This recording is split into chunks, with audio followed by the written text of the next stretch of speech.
चौधरी अदील अरशद रहमानिया उम्मीदवार सूबाई असम्बली हमेशा जो है आवाम के मसाइल हल करवाने में अपना भरपूर किरदार अदा करते नजर आते हैं। खास तौर पर साल 2024 के दौरान हमने देखा कि उन्होंने इलेक्शन लड़ने के दौरान इंतखाबी मुहिम के दौरान भी आवाम के साथ मुकम्मल तौर पर राब्ता रखा और इसके बाद जब इलेक्शन कंप्लीट हो गए तो उसके बाद हमने देखा पूरा एक साल मुकम्मल हो चुका है। इस साल के दौरान उन्होंने अवामी कोई भी ओहदा उनके पास मौजूद नहीं था, मगर आवाम के साथ मोहब्बत उनकी मौजूद थी और हमने देखा कि उनका डेरा दूसरे अराकीन असम्बली की तरह ही बल्कि उनसे ज्यादा ही आबाद भी नजर आया और खास तौर पर तारकीन वतन के जो मसाइल हल करवाने में वो अपना भरपूर किरदार अदा करते रहे। कश्तियों के जब वाकयात पेश आए तो अमली तौर पर इन्होंने लोगों की मदद की और इसके बाद जो इलाका में तमीर तरक्की के काम थे, थाना कचहरी के काम थे और जो सरकारी दफातर के मुतल्लिका लोगों के काम थे उसमें अपना भरपूर किरदार अदा किया। और इन्हीं हालात के पेश नजर अब ये एक बड़ी खबर को सामने आ रही है, कोई बड़ी पार्टी जो है उनकी जानिब से चौधरी साहब जो है इनको कोई ऑफर भी की जा रही है। ये ऑफर क्या है और जो एक साल अवामी खिदमत का इन्हें सिलसिला जारी रखा था, इसकी सारी कहानी जानते हैं चौधरी अदील अरशद रहमानिया की जबान। बात यह है कि ये तो एक जी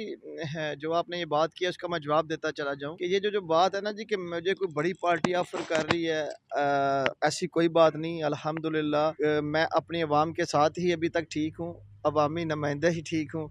मुझे अभी तक किसी पार्टी की अभी तक कोई ज़रूरत नहीं पड़ी। अल्लाह का बड़ा फजल करम है जी। ब्यूरोक्रेसी, DPO साहब, अपना RPO साहब, IG साहब, पुलिस महकमा भी हमारे साथ, महकमा रेवेन्यू भी अच्छा तावन कर रहा है। मैं समझता हूँ कि पार्टियों से हट के जो मेरिट के काम है वो हमारे हो रहे हैं जी। अल्लाह के फजल करम से मैं जिस जमात में हूँ, अल्लाह के फजल करम से अपनी जमात के साथ हूँ और इंशाल्लाह ताला अपनी अवामी खिदमत जारी रखूँगा। जो आपको पता है मेरी जमात है TLP, और लामा साद रिजवी साहब अभी तक मेरे जी इंशाल्लाह जब तक मेरी ज़िंदगी है वही मेरे लीडर हैं जी। जिस जमात से हूँ अल्लाह के फजल करम से उसके साथ ही हूँ। बाकी रह गई अवामी पसमंदगी हैं जी, अवाम के जो मसाइल आपके सामने ही हैं को हम लोग नेक नीयत से अगर अल्लाह ताला ने मुझ पे इतना फजल किया, करम किया, मुझे जो मैंडेट मिला है, जिन लोगों ने मुझे वोट दिए हैं, जिन लोगों ने मुझसे मोहब्बत किया, प्यार किया है, मैं जिन लोगों ने मुझे नहीं भी वोट दिए, मैं उनके लिए भी बराबर का काम कर रहा हूँ। मैंने देखे नहीं इलेक्शन के बाद कोई भी ऐसा होता है ना कि मुझे आपने वोट नहीं दिया, कभी किसी के ऊपर एलिगेशन लगाया नहीं है। जिसने नहीं भी वोट दिए वो भी मेरे पास आया, उसका काम हुआ है। तफरीक नहीं करते, नहीं बिल्कुल। जो तफरीक करेंगे फिर हमारा मजहब खत्म हो जाता है। तफरीक किस चीज़ की जी? अल्लाह के फजल करम से हम लोग अल्लाह के बनाए हुए मुसलमान लोग हैं, एक ही हमारी रूह है, एक ही हम लोग, एक ही जिंद जान है, तो हमें तफरीक नहीं करनी चाहिए। अगर तफरीक करेगा तो फिर लीडर किस चीज़ का हुआ? जो बंदा तफरीक करे वो लीडर नहीं होता। और जब अल्लाह ताला इज़्ज़त दे तो सब आपके लिए बराबर होते हैं जी। अल्लाह के फजल करम से जी मैं उनको अप्रिशिएट करता हूँ। मैंने उनमें देखा है जी, उन्होंने हमेशा जो भी उनके ऑफिस में गया है उसके ऊपर उन्होंने मेरिट के ऊपर काम किया है। किसी का सियासी दबाव उन्होंने बर्दाश्त नहीं किया। उनके बारे में बड़े प्रोपेगेंडे भी होते रहे हैं, हम सबको पता है, लेकिन उन्होंने अपना अच्छे तरीके से अपना वक्त पास किया और मैं समझता हूँ कि अल्लाह ताला उनको और इज़्ज़त दे। जब नेक्स्ट उनकी कोई रिटायरमेंट का भी सिलसिला है तो हमारे गुजरात से ही जाएँ जी। हमारी तो दुआ है यहाँ से ही रिटायर होकर जाएँ और हम उनको उनके एजाज़ में कुछ अच्छा सा करेंगे भी इंशाल्लाह। उनके एजाज़ में हम लोग खाना भी देना चाहते हैं कि जी वो DPO साहब हमारे यहाँ से ही फारिग होकर जाएँ जी। मैं मेरिट की बात करूँगा।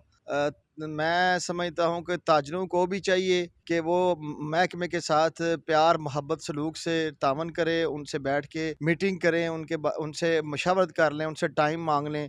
जो ज़मीन अगर जो सरकारी हाईवे के ऊपर किसी का कब्जा है तो वो नहीं होना चाहिए। वो मैं भी हूँ तो मुझे भी नहीं करना चाहिए। ठीक है। और अल्लाह के फजल करम से देखें नहीं, मैं समझता हूँ मेरा जी आपके वसादत से चीफ मिनिस्टर पंजाब बीबी मरीम नवाज साहिबा को मैं एक रिक्वेस्ट करना चाहता हूँ कि आप महकमे को भी दबाव में ना रखें और सबको साथ लेके चलें। मेरी उनसे ये रिक्वेस्ट है कि बीबी साहिबा आप ये चेक करवाएं, गुजरात के जो लोग हैं वो मालकियत के मालिक हैं, ज़री ज़मीनों के मालकियत हैं। कई लोगों की जो ज़मीनें हैं, जिनकी उनकी मालकी ज़मीनें हैं, वो हाईवे के अंदर आई हुई हैं, रेलवे लाइन के अंदर आई हुई हैं। मुझे पता है वफाक गवर्नमेंट का भी ये रेलवे जो महकमा है वफाक गवर्नमेंट के अंडर आता है। उसमें चीफ मिनिस्टर पंजाब साहिबा से यही रिक्वेस्ट है कि जिन जिन लोगों की ज़मीनें आई हैं उनको ऐसे डिवाइड में किया जाए कि जो महकमे की ज़मीनें उनके साथ मिलती हैं उनको डिवाइड करके उनको मिल जाएँ और जो महकमे की ज़मीनें हैं वो हम लोगों को खाली करनी चाहिए। मेरा ताजरों से यही मैसेज है कि लड़ाई झगड़े से कोई फ़ायदा नहीं। मिलजुल कर महकमे के साथ प्यार मोहब्बत अपने कानूनी दायरे के अंदर रह के महकमे को भी चाहिए और हमें भी चाहिए कि हमें भी अपना कानून और दायरा क्रॉस नहीं करना चाहिए। कानून और दायरे के अंदर रह के हमें बात करनी चाहिए, क्योंकि अल्लाह के फज़ल व करम से अगर हमने इनको इज़्ज़त देनी है तो हमें इज़्ज़त मिलनी है। देखें ना जी, आप ये जो लड़ाइयाँ झगड़े हमारे में होते हैं, आपस में हो जाते हैं, वो किस वजह से होते हैं? बदतमीज़ी से।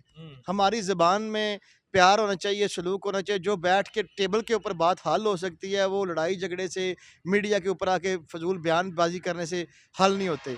मेरा एक एज़ ए वर्कर, एक एज़ ए मुसलमान, एक एज़ ए सियासी वर्कर होते हुए यही मैसेज है अपने गुजरात सिटी वालों को, डिंगे वालों को, ज़िले गुजरात वालों को, कि आप लोग आराम से बैठ के कमिश्नर साहब से, डीसी साहब से बैठ के मीटिंग करें, उनसे टाइम माँगे जी, आप लोग नक्शा बनवाया जाए, जो-जो ज़मीनें आती हैं उनमें देख के हम लोगों को तावन के साथ उनसे कुछ तावन हमें करना चाहिए, कुछ उन्हें हमारे साथ करना चाहिए और ये मसले का हल करना चाहिए। जी। जी नाज़रीन, बिलाशुबा जिस तरह चौधरी अदील अरशद रहमानिया, इनका कहना है कि ख़ास तौर पर यह मसला हल तलब है और इन्हें ये बताया कि अगर मेरी भी ज़मीन कोई इस तरह सामने आती तो मैं सबसे पहले खुद गिराता, क्योंकि इन्हें हमेशा कानून की पासदारी की है